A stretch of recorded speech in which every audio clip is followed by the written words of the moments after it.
So now let me add a navigation bar to our website. And in order to do so, you can obviously use Bootstrap. In Bootstrap, you'll find an awesome um, navigation bars. You'll find many different designs. So if you head on over to Bootstrap, and then on the left side, if you click on components, you'll find here nav bar.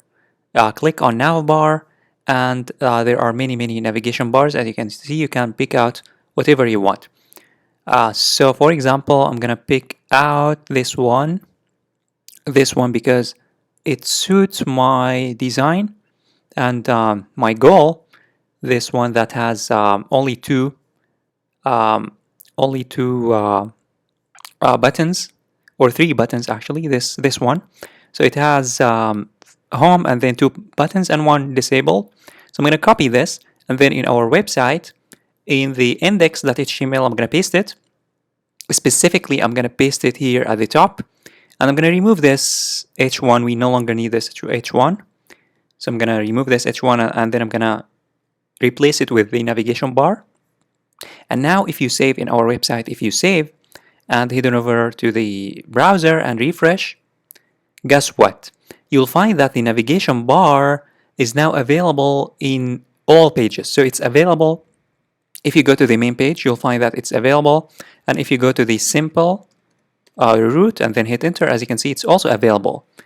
And this is the power of having a template inheritance. As I told you earlier, you don't have to copy the code. So as you can see, I just have pasted the code in the index, which is our main access point, and it's automatically included in the simple.html, because as I told you, I'm using the template inheritance concept. I'm extending the index.html.